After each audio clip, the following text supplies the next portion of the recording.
Halo! Samahan niyo ako papunta sa Dreilander Eck o yung tinatawag nila na 3-point border ng the Netherlands, Germany at ng Belgium. So, galing akong Aachen Hauptbahnhof, sumakay ako ng bus papuntang Rauterschag bus stop. And then, from there, naglalakad ako papuntang Dreilander Weg. Sa Dreilander Weg, malapit na dun yung tinatawag nila na Dreilander Punkt or yung 3-point border ng tatlong countries na nabanggit ko kanina. Medyo malayo siya, pero dahil porsigido akong makita ang 3-point border in person, walang makakapigil sa akin. Nung nagpunta na ako dito guys sa may Dreilander Punkt, maya-maya may makikita kayong number 3. Nagtatanong-tanong ako kung saan yung papunta talaga sa 3-point border. May parang long cut, may parang long way, kumbaga, at meron din namang short cut or yung short way. Pero dahil matigas ang ulo ko, dumaan ako dun sa may pa-long cut, which is parang pinahirapan ko pa yung sarili ko.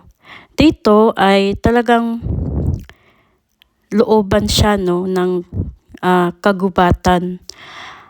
At may makikita ka naman na mga tao dyan, pero hindi lang talaga marami. Like may nagbabike naman, may mga naglalakad din. Ayan, yan yung sinasabi kong 3. At dito ako pumasok. Pwede naman din dito talaga dumaan para makita yung 3-point border na hinahanap ko.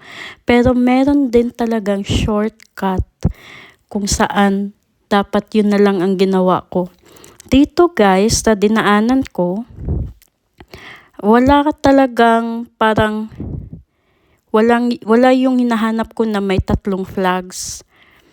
Dahil dito, yung may mga signage lang sila na parang kung para malaman mo lang kung anong parang border or anong ilang kilometro or metro na ang layo mo, ganun. Eh, wala naman akong alam. Kaya tuloy-tuloy lang ako. Tsaka dito, sa paglalakad ko, hindi ko namamalayan kung nasa Belgium ba ako, the Netherlands, o nasa Germany pa. Unless magte-text yung phone ko o yung service provider ko na welcome to, ganyan. So parang sabi ko, wala na ba ako sa Germany? Siguro nasa Belgium na ako o siguro nasa Netherlands na ako. Yun, ganun na lang. At dito, may mga tao din na akong nakakasalubong at nagtatanong-tanong. At talagang sinundan ko lang yung daan.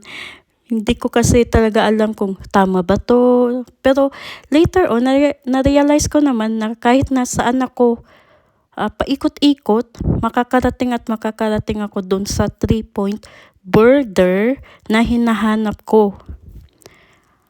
At yun na nga, parang pag katapos ko dito, parang sabi ko, dumaan ako dito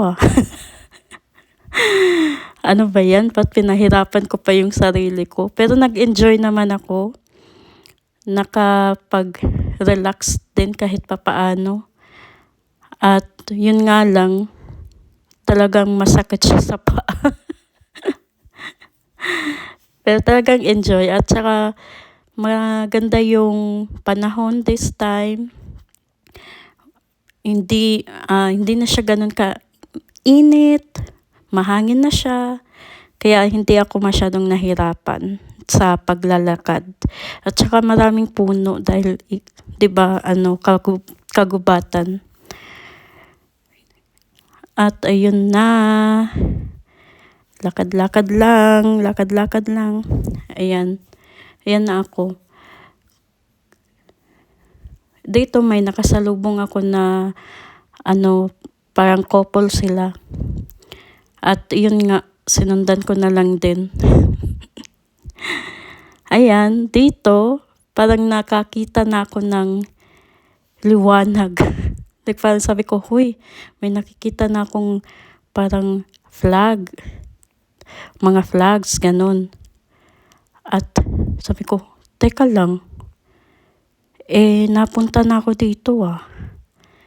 Pero ayan, smile pa rin. Video.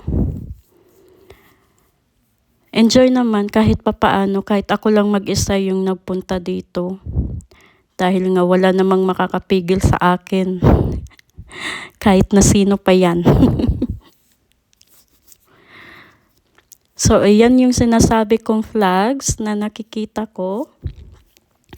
At sabi ko, teka lang, parang dumaan ako dito eh.